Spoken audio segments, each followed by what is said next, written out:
If you bomb pie, that was say, Radi, or there was some so a brain. So I was some more ebay, Radi Emre to me so, Nemesis, and that was it. Oh, you are used to him. Amen. Amen. And then young upon us say, and then so young upon the Nassam a brain. And so there be a canon when young upon some and a jimqua. And so some young upon us and meet me a juniper be a unquano. Is any Panaman Hokwaya and son and Radiasam no to me a genumqua. Nanano, a sem noa, Yaban Hunano. Ya to dinner say into me anyway. Na misinterpretations of scriptures. Misinterpretations of scriptures. Part 1. Training someone is in the Tracia. And a best in the engine of pa. Unyango Asamoa. Yana Nipa is in the Tracia. The quite many bit my first one was same way, dear. And Nipa Nessi, Yango Passam Nitrase. Na. See, if I buy a bonwa near Kaya to the one corner, and I may Hunyango Pon Adrene. So, Adrene pa, a Unyango Pon to the mono.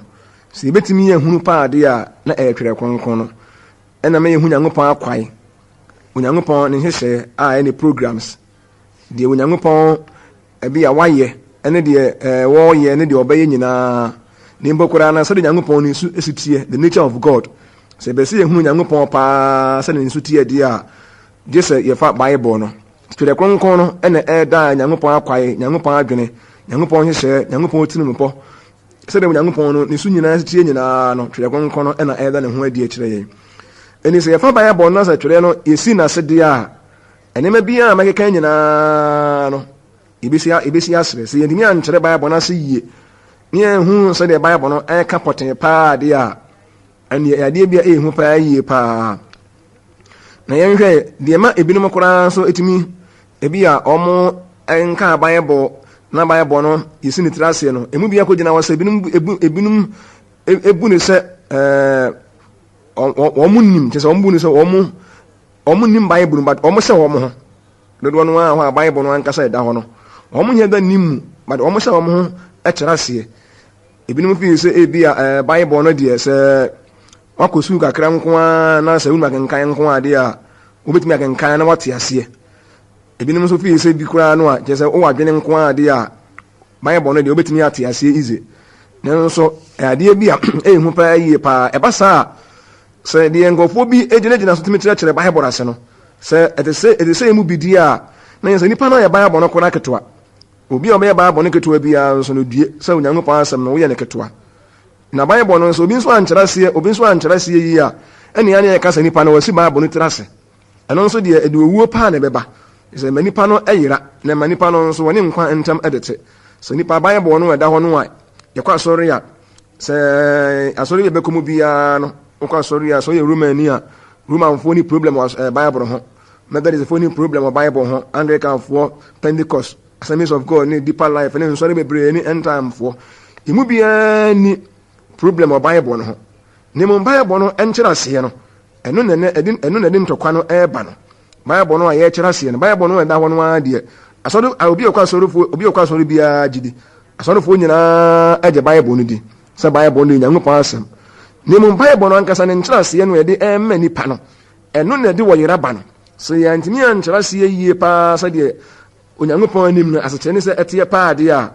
na de se ni obi di akire bia no obeyira ti wo benya dwene be se wako school ndu betimi akire Bible ase ana bi wani afi ndu betimi akire Bible ase ebi kura na ubu ne se Bible no ketwa wo adwene nko betimi akire ase ya ma odue pa na ebe ko so na ahwema hu de ntia woni nyana na ekoso sa na dodo no a ye kire Bible ase esisi ni trase no no enade ne ma mebrenu aba no ene bi no mo kasa title kura no atwam otua enduso dudu a anya dwuma ebi si adwuma Bible kro ya ni binum de condemn tight ebinum so de tight to me say offerings biblical ebinum so da bi enyi Bible mu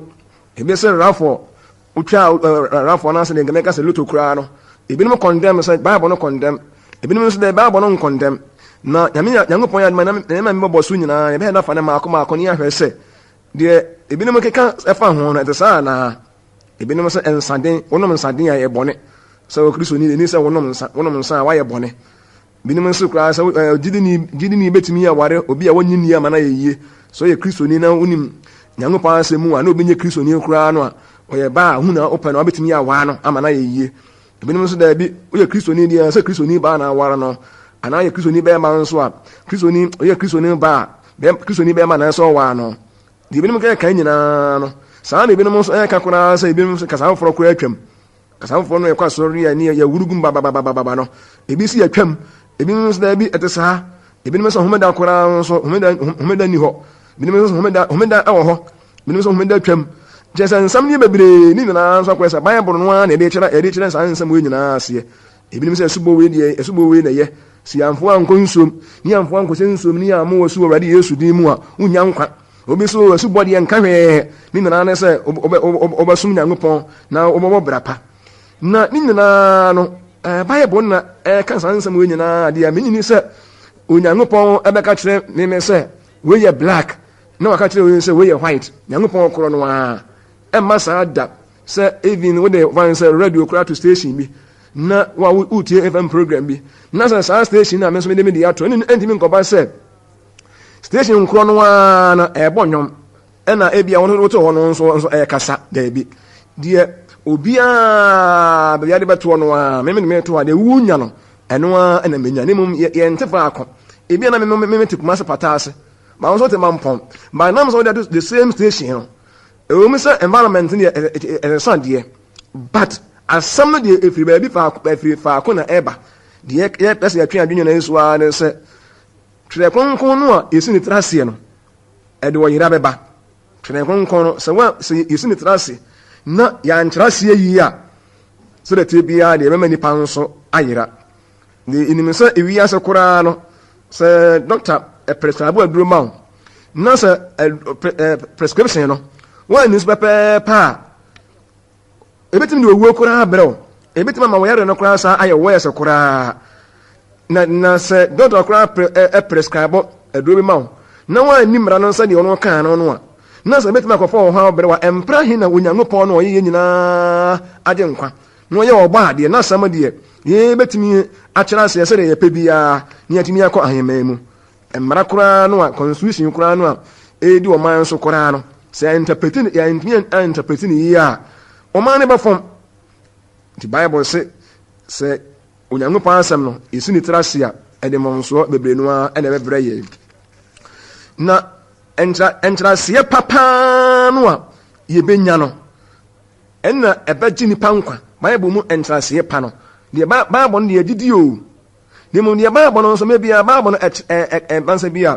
Bible no eka sem bia na asa bia ekyere bibi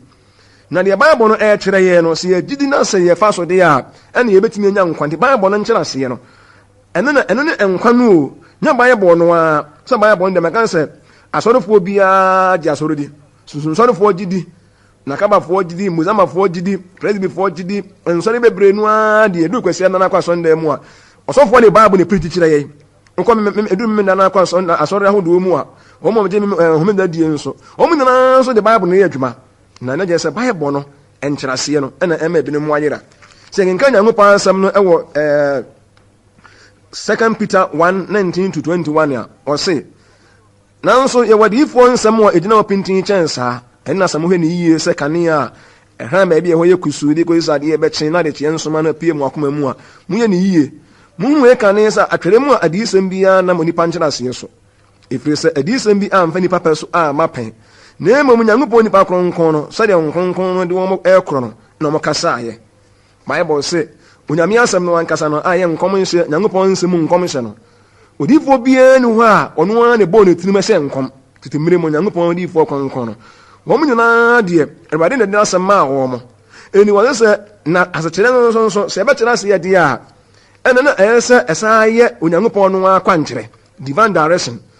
ne mo sɛ yɛnea na yɛpɛ sɛ yɛnea na de yankasa yɛ adwene ne nyansa akyerɛ ase yɛ deɛ a deɛ Peter ɛka ne sɛ yɛni kan te ase yɛ sɛ atwere mu odi sɛm no nkɔm hyɛ bi yɛ Bible mu biara no adifo no mo hyɛ saa nkɔm no ɛnyɛ ɔmo pɛ ɛnyɛ ɔmo ankasa ɔmo adwene na de keka saa nsɛm no ka emmam ka nyɛ hɔ nso so ne mo sɛdeɛ ho nkɔnkɔn no de ɔmo korɔ no a no ɛna ɔmo so kasa ayɛ eni so obi nso bɛkyerɛ Bible na sɛ deɛ a na kyerɛ sɛ saa nipa no sɛ ɔma Nyankopɔn ɛkwan na nkronkron no ɛkyerɛ n'aseɛ saa na Bible no ɛka ti yɛmɛ ka kyerɛ wa ne sɛ sɛ ɛnyɛ sɛ bi a ubu na ka sɛ ebi kura no a ɔsɔfoɔ bi bɛm ana o kɔndɛm ɔsɔfoɔ bi ana nsɛm a yɛgyina so akasa nsɔre bi nyɛ ana nsɛm bi yɛgyina so de agye nsɔre bi atomu no ana nipa bi ne yɛ bi atomu no ɛsɛ hwɛ yie paa sɛ wogyina asɛm bi so bu obi fo sɛ deɛ wɔyɛ no ɔnkɔ ahemman mu ana deɛ wɔyɛ no ɔbɛkɔ ahemman mu deɛ a na kyerɛ sɛ watena Nyankopɔn adwa so na sɛ wokura Nyankopɔn asɛm a wode ebu atɛn ɛwɔ mu sɛ ɔwɔ sɛ yɛkyerɛ papa ne bɔne obi yɛ adeɛ no nyaa de Nyankopɔn asɛm atenete no nanso yɛni kan te aseɛ sɛ Onyankopɔn ɛwɔ de ɔno fɛ ne bɔne ɛna Onyankopɔn wɔ de ɔno fɛ ne papa ɛne sɛ yɛgyina Nyankopɔn no mu asɛm so deɛ a na nyɛ sɛ twerɛ kronkron na ɛbɛkyerɛ sɛ bɔne nie papa nie na ɛno nso deɛ twerɛ mu ne nkyerɛaseɛ no si yɛsi ne tena ase deɛ a Peter se yɛbɛyera ɛne sɛ obi bu nti deɛ meka no sɛ Nyankopɔn asɛm no woanya nkyerɛaseɛ paa wɔ mu no deɛ a wontumi nya nkwa nkyerɛaseɛ paa na ɔba Bible mu no sɛ woantumi anya na woahunu sɛ Nyankopɔn de saa nkyerɛaseɛ no ma wɔ deɛ a wontumi nya nkwa sukuu bɛtumi aboa ama wotumi anka Bible no deɛ nanso ntiaseɛ wɔ mu deɛ Nyankopɔn na de bɛma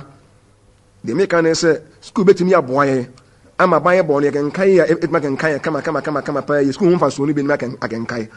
nanso ntiaseɛ paa wɔ Bible no mu deɛ ɛnyina sukuu a wɔkɔ no so ɛne nka professors na bɛtumi akyerɛ Bible aseɛ ɛne nka doctors ebi no abɔ degree ahodoɔ no bi a doctor of divinity ɛna saa nkurɔfoɔ no paa ne nka bɛtumi akyerɛ kronkron ase nanso nte saa Onyankopɔn deɛ nyɛ doctor na professor ni na deɛ ho hia nanso yɛmfa ma Bible mu yɛmfa no deɛ ne Bible yɛmfa ma Bible ho deɛ atwa adwene na nso ana sɛ school betumi aboa me akenkae ehu akenkae nanso ntiaseɛ deɛ Nyankopɔn na ɛyɛ ne dia na yɛhwɛ Bible mu nso na yɛhwɛ nkurɔfoɔ bi nso a Onyankopɔn asɛm na ɔmo sisi ne tiraseɛ na obi si Nyankopɔn asɛm tiraseɛ ne yɛhwɛ deɛ betumi de yaba na sɛ wɔn nso ne wofa Bible no sɛ Bible no de wakɔ school no betumi akenkae na wɔte aseɛ the simple thing dia no of Nyankopɔn asɛm sɛ yɛ simple dia hwɛ yie ne mu sɛ ekoduru sɛ ɛkɔ science mu dia na ɔbu no sɛ science de mini ho knowledge tini ya meto me bo ase dia ne mu Nyankopɔn asɛm dia o fa na sɛ wakɔ school nko a dia obetuma te ase dia ba na ɔkɔ hospital na ɔkɔ clinic na bia medical terms bi wakɔ school dia but so wɔn nso ayi terms bi a ne wɔn ankasa nkyerɛ wase dia wɔn fo adwene nko fo adwene nte ase a na wo ko nya adwene so akɔ school bet mate Bible na ase dia ɛne hu sɛ woyɛ mfam so kɛseɛ pa yie papa Nyankopɔn kyɛw Bible ni ho man tete kwa sɛ bia wɔn nkɔ school Nyankopɔn pɛ sɛ wɔn ɛkyerɛ Bible ase wakɔ school unkɔ school ɛne inspiration di Nyankopɔn na de ma so Nyankopɔn nya inspire wo nko ade a no problem ne mo ɛmfa ho sɛ opposition bet ma wɔte Bible ase ana bia school bia wakɔ betumi ama wɔnka Bible no bet mate ase dia ɛne woyɛ mfam so pa yie pa yɛkenka Nyankopɔn asɛm no yɛhwɛ Nyankopɔn asɛm mu a ɛwɔ John 8 verse 48 ya yɛhwɛ ade kakra wɔ John 8 verse 48 John 8:48 wɔse ɛna Yudafoɔ no ebu ase no sɛ yɛanka pa sɛ woyɛ Samariani na wo honhom bɔne Yesu bu ase me deɛ meni honhom bɔne na medi magya no ni na mo deɛ mo hyɛ me ahohora Awurade asɛm nie deɛ kan no for Judafoɔ yi in fact high misinformation bi a ɔmo kura anaasɛ ɔmo interpret anaasɛ meka sɛ bi a Onyankopɔn asɛm no kura no ɔmo anka mu no korɛ deɛ kan ɔmo sɛ Yesu ɛyɛ Samariani ti ɔhonhom bɔne na Yesu deɛ tam ɔmo kan sɛ wɔyɛ Samariani no wɔyɛ ni deɛ ɔmo kan akyi wɔamfa sɛ tribalistic ayi bi a anya dwuma sɛ me deɛ me ave na ɔkɔkyerɛ mu akyerɛ wɔn sɛ menyɛ Samariani na meyɛ Jiwni nanso yɛ Jiwfoɔ no a deɛ wɔn ka no ɛnyɛ no korɛ sɛ yɛanka sɛ woyɛ Samariani nanso Yesu na ɔnyɛ Samariani Yesu no ɔmfiri Samaritan anaa sɛ ɔnyɛ Samariani na mmom na wɔyɛ Jiwni nanso tam wɔn ka sɛ yɛanka sɛ woyɛ Samariani na wohom bɔne no ɔno wɔn anyɛ kyinye because ɔhu sɛ wɔn adwene sa tinya afei na ɛbɛyɛ sɛ menyɛ Samariani woyɛ Samariani ne mu ɔka ne pen sɛ wɔne deɛ pagya yɛpagya ne nyinaa yɛma no so kɛseɛ nyinaa ne sɛ ɔde ani die ma Onyankopɔn wɔsɛ ɔno deɛ ɔde ani die paa ɛne ma Onyankopɔn sɛ wode ani die ɛma Nyankopɔn deɛ a Nyankopɔn nso ɛbɛyɛ ɔkɛse. Na sɛ wɔamfa ne die nso ama Nyankopɔn de a Onyankopɔn nyɛ ɔkɛse. Asɛ mienu no sɛ Samariafoɔ no anaasɛ Jewfoɔ no wɔn condemn Christ sɛ ɔyɛ Samariani no. De wɔn kan na wɔn boa. Wɔn nim Bible mu. Wɔn nim Yesu history biara. Wɔn nim baabi ɛwɔ no. Nanso wɔn de wɔn adwene ɛna interpret scripture no. Ɛkyerɛ sɛ ɛnu ntino nyɛ ɔne ne Messiah no. Kɔ Messiah no deɛ ebi ɛwɔ mfiri Samaria. Yesu nso wɔn mfiri Samaria ɔyɛ Jewni. Nanso wɔn gyina nimdeɛ bi a ɛwuo so ebu no fɔ. Deɛ kan sɛ wɔn nso hwɛ yie na wɔn nso wɔn nyina nimdeɛ bi a ɛwuo so mu onipa bi di bɔnyɛni. Anaasɛ wɔn mu onipa bi sɛ wɔn mu nipa bi bɛm. Ɛmɛ nipa no kora bi a odi fɔ. Onka Onyankopɔn asɛm no Isaiah chapter 5 verse 20. Ɛhwɛ Isaiah 5:20. Wɔse wonnie wɔn a wɔfrɛ bɔne sɛ papa ɛne papa sɛ bɔne. Wɔn a wɔde esum yɛ hann na wɔde hann ɛyɛ esum. Na wɔde nwonwono yɛ frɛmfrɛm na wɔde frɛmfrɛm nso ɛyɛ nwonwono. Awurade asɛm nie. Deɛ Awurade ka na asɛ ne sɛ Samariafoɔ yi wɔn agyina nimdeɛ bi a ɛwuo so akɔndɛm Christ. Minim nimdeɛ a wɔn nso gyina so ɛde kyerɛ sɛ asɔre wei nyɛ, ekuo wei nyɛ, asɔfoɔ wei nyɛ, ɛda wei nyɛ, nneɛma wei nyɛ no minim o. Sɛ wɔn nyina nimdeɛ so paa deɛ adue. Bible no sɛ wɔn mu nue wofrɛ papa sɛ papa yɛ bɔne na frɛ bɔne sɛ bɔne yɛ papa deɛ a due paa yie paa. Sɛ obi gyaa ne yere kɔware ɔbaa wɔforɔ anaa obi gyaa ne kunu kɔwɔ bɛma wɔforɔ a Bible frɛ ne sɛ ɔsɛ awadeɛ. But sɛ wobu saa nipa no bɛm deɛ a ɛne adue o. Bible sɛ wofrɛ papa sɛ papa ɛyɛ bɔne na bɔne mmom nso ɛyɛ papa deɛ a due. Wode frɛmfrɛm yɛ nwononwono a due. Adeɛ yɛ frɛmfrɛm nso ɛyɛ nwononwono. Na gye sɛ wode wasa asɛm no koraa ekuo bi kyerɛkyerɛ nkyerɛkyerɛ bi ɛnyɛ. Wo ka sɛ asɔre deɛ ne nyinaa ne waa. Sɛ ɔne nyinaa ne sɛ wobɛtumi abɔ bra pa. Na mefii sɛ ne yɛde feeling a Nyankopɔn asɛm ho. Bible sɛ wofrɛ papa sɛ papa yɛ bɔne a due. Obi di asɛmpa, obi yɛ Nyankopɔn adwuma. Ebi koraa na sika bi wɔ koraa na asɔrefoɔ gye a ɛnyɛ bɔne. Nanso na nipa bi condemn sɛ asɔrefoɔ gye sɛ sika wɔ yi a ɛyɛ bɔne. Asɔrefoɔ gye sɛ sika wɔ yi a ɛyɛ bɔne. Na nhunu baabi nipa no koraa no onya anasɛm koraa nso firi yɛ. Bibi wɔn nso na yɛ bɔne paa na asɔrefoɔ ebu nkurɔfoɔ kɔn mu ne ebinom nso di amia paa wɔ nsɔre ahodoɔ mu. Nanso efi sɛ bi ɛnyɛ hwee ɛnyɛ bɔne. Deɛ ɛka ne sɛ wɔsi sɛ wosi nneɛma tiri ase deɛ adue o. Wonim a ɛyɛ sɛ ɔbɛka wɔn ato mu. Wonim a mɛnkasa. Sɛ obi anya letter bi ne yɛafrɛ sɛ bɛnkenka na wonte borɔfoɔ na wonte twi sɛ ɛsitire no bi a wonte ɛyɛ sɛ wobɛka kyɛ nipa no sɛ wonim akenkae. Dan sɛ wode woadwene bɛbɛfa ho a ne bia information nipa no bi ɛsɛ ne nsa ka no na ɔma ne nsa anka. Onyankopɔn mfrɛ wɔ sɛ bɛdi sɔfoɔ hwɛ no anka sɛ bɛdi sɔfoɔ ate. Onyankopɔn mfrɛ wɔ sɛ bɛyɛ ɔsɛmpakafoɔ a hwɛ no amea ho sɛ ɔsɛmpakafoɔ. So Onyankopɔn ɔde ho sɛ teacher anaa preacher ɛnhyɛ da ɛmfɔ so ho ɔde ho ɛma nipa ɛnam so nkɔwu. Ɛnyɛ saa Nyankopɔn sɛ due wofrɛ papa sɛ papa ɛyɛ bɔne adue. Obi kora na politics koraa no bi nipa okristoni bi kora ne nkɔhyɛ mu a na ɛnyɛ bɔne. Mane sɛ nipa nim ɔka sɛ ɔda bi okristoni deɛ ni sɛ wo nkɔfra amanyɔsɛm mu ne ade. Nanso nipa no bɛhwɛ mu a na onim baabi a asɛm no koraa no bi a ɔka koduro anaa deɛ asɛm no koraa bɛbɛfiri ba. Me nuanom deɛ metwe adwene so a ne sɛ nkurɔfoɔ ka kyerɛ Christ sɛ Christ yɛ Samariani nanso na ɔnyɛ Samariani na ɔyɛ Jewni. Wonim sonso ne ɛda Jew ni ne Samariani ntam a ɛnkasa wate. Sɛ wonim a ɔde nkasa koraa deɛ wonim no ka wano tum. Wonim Bible mu a ka wano tum paa. Ne yɛmfa yɛn adwene na ɛkyerɛ Bible ase. Ɛnyɛ nyansa ne ɛkyerɛ Bible ase. Na bi ne mmom ɛyɛ Onyankopɔn adom ɛne Nyankopɔn hunu mu. Yɛhwɛ wɔ yi nso ɛ. Sɛ yɛnka Nyankopɔn asɛm no nso ɛwɔ John 10:20-21.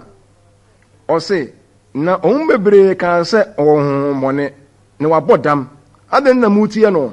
Ebinom sɛ nsɛm nyɛ deɛ ɔwɔ honhommɔne nsɛm. Honhommɔne betumi abue anifurafoɔ ni. Asɛ nso ɛyɛ mmerɛ a Awurade Yesu Kristo nso ɔyɛ nsɛnkyerɛnneɛ bi na ɛyɛ nipa bebree no anwanwana kyinyeɛ ɛbaa ne ho. Na ebinom ɔka sɛ dɛ bi ɔmfiri Nyame. Ebi sɛ ɔfiri Nyame. Ebi sɛ bi wabɔ dam ɔyɛ bɔdani na bɔdani we na mu tietie no gyene da bɔnten kasa preach we na mu tietie no. Ebinom sɛ bi o nsɛm a wɔka yi paa ne deɛ ɛne obi asɛbe wabɔ dam asɛm a bɔdani ntimi nkasa nsɛm yi ebinom da bi hu nya no kore wabodam mumfie no ebi nso da bi hu woyɛ baifo ba hu mɔni bi na da mɔni bi na okura na ebinom kans da bi enya hu mɔni nsɛm a hu mɔni betumi abie obi ani ɛno ne hase ne ade kakra bi a mehu sɛ bi a mfamso kakra ɛwɔ yenuanum bi enso ho nsɛm mo kan nyina ne ka hwemu dia na nkɛyɛ pa nsɛm a Yesu kan yɛ no enya hu enye abodamfo nsɛm a sɛ bi ne obi anadwene enya dwuma nsɛm a ɛne ɛna nka asɛm bi ne ho ne ma asɛm mo kan yɛ na sɛ mɔni betumi abie ni pani no ɛno na sɛ saa nsɛm mo ɛda wo makoma so na saa nsɛm wo mutire mo dia a ɛno metumi ayera mɔni entimi mi oni pani sɛ bibia ni ho a bonsam ntimi nyɛ bonsam bibia de fa power sam de bonsam de ene wo tumi pa mana de ba ko pɛ na bonsam ntimi nyɛ sɛ ɔma obi ahotini ene de ɛyɛ the work of the Holy Spirit sɛ obi de bɔyɛni na o free bɔni mu na ɔbɛyɛ wo hotini na ɔbɛyɛ ɔtenini na ɔbɔ bra pa ene nya bonsam adwuma ti baabi a bɛkɔ biara no a ahoteɛ wɔ biara na nipa na hoteɛ na Awurade adom ne bra a wɔbɔ no ɛyɛ na ne baa bɔ no koro biara ɛnyɛ bɔ nsɛm adwuma ne mmom sɛ power nipa no ɔyare ne ho atɔ no obi ebubuo ni wasɔre nante emumatumi akasa ɛne honkrongo tumi yɛ ɛna bɔ nsɛm tumi yɛ ɛne upadeɛ baako a bɔ nsɛm ntumi nyɛ dia ɛne sɛ ɔmo obi ayɛ ahotini he can make sense ɛne deɛ ɛyɛ the work of the Holy Spirit ɛne nkurɔfoɔ yi ɛka sɛ bɔnsam ɛntumi ɛmmie onifirani ani no ɛno ɛyɛ vanse bi a ɛyɛ wrong information bi a anaasɛ bi a mɛka sɛ bi a nsɛm bi wɔn nkyɛn a ɛnyɛ nokorɛ honhommɔne bɛtumi abie onifirani ani honhommɔne bɛtumi ama ɔyarefoɔ bi anya ayaresa honhommɔne bɛtumi aboa ama obi a sabio ɔha bi da no so saa ɔha no koraa no afei so akɔ na mmom ɛna onyankopɔn nso bɛtumi ayɛ saa ɛni saa power ne deɛ power nom ne supernatural powers bi a ɛyi ne ho adie ama obi nipa ɛnya faahodie ɛwɔ nneɛma bi ho no deɛ ɛnyɛ nyankopɔn nko ara na ɛtumi yɛ saa deɛ no ɔbɔnsam nso ɛtumi yɛ because nansa bi a the days of miracles is not over. Nsanchania emra ne anwade emra nya de bi atwa mu. Onka Mark 16:15 going so a. But this man ne nkrofo no kyerɛ sɛ ɔmokɔ a ɔmo mɛdi asampa na die no bia na ɔmo so betuma anwade ne nsanchania ne tumidie bebre no a. Tene de so obi yɛ anwade obi yɛ nsanchania ɛno nkyerɛ sɛ ɛne ma nipa ne fi Nyankopɔn. So ɔbɛsɛ wo de anwade nom ne nsanchania na ɛsesɛ bia obi fi Nyankopɔn de a ɛne obɛfele. Na wɔde condemn nipa nso anu nso befele because miracle no obi yɛ Nyankopɔn nipa obedi ne nsa to obe so wɔyade ne kɔ bonsan nipa nso betumi ayɛ saa and then the only me mfa miracle sam ntumi nyaade nipa sɛ wɔyɛ miracle nti wɔmfi nyame ana miracle sa wɔyɛ ntine mo ne fi Nyankopɔn de a tinkrɔfoɔ no sɛ ɔmaka ayɛ no sɛ honhommɔne betumi abie onifrani ani no na ɛyɛ adwene ketewa no me de ka saa na ɛyɛ adwene ketewa na menim sɛ Nyankopɔn ma wɔkwa yɛ saa nsɛm wɔ nyinaa no yɛ bɛto aso next week na fi ya hwɛ deɛ ɛkeka ka ho nyinaa power no sɛ Nyankopɔn ɛpa yɛ wɔn kyerɛkyerɛ bi a yɛato din sɛ outpouring of the Holy Spirit sɛ wonya ntaa kyerɛkyerɛ bi tie a wɔn sɛ tumi adwuma deɛ bɔnsam tumi yɛ tinɛ nsɛm na yɛmeka kyerɛ wa no sɛ ɔmfa ho ma Awurade a kyerɛ kronkron no wo sɛ tira ase a wakyerɛ ase basaade a ɛyɛ wɔ sɛ asɔre biara yɛ ɛyɛ wɔ sɛ subɔ nka hwɛ tayɛte nka hwɛ wɔnum nka hwɛ deɛ a hwɛ saa asɛm no yie paa wode wadwene na ɛka saa deɛ de wɔwu obrɛw yɛmfa wadwene nkyerɛ Bible ase da wonim Bible mu akwa no tum na mmom mpamu hu no nso Nyankopɔn nso nyɛ wo nkwa womfa ho ma Awurade a ɛmra yɛbɔ mpae ka kyerɛ Awurade sɛ Awurade ɛnɛ mbɛsɛ mede me homa wowɔ na memfa madwene ɛnkɔ Bible ho bio nim ɛnkyerɛase ɛfiri wo nkyɛn ba no ɛna ne bɛyɛ adwuma yɛbɔ mpaeɛ ama mo Yɛwura Yesu yɛbɔ mpaeɛ ɛda wɔ ase wɔ nsɛmpa a ɛnɛ wode ama yɛn ɛsrɛ wo a ma nsɛm ɛni yɛ mo hene na asɛm no nsa yɛ na ɛmfa hu mmrɛ yɛ ɛda wɔ ase ɛwɔ Yɛwura Yesu din mu amen.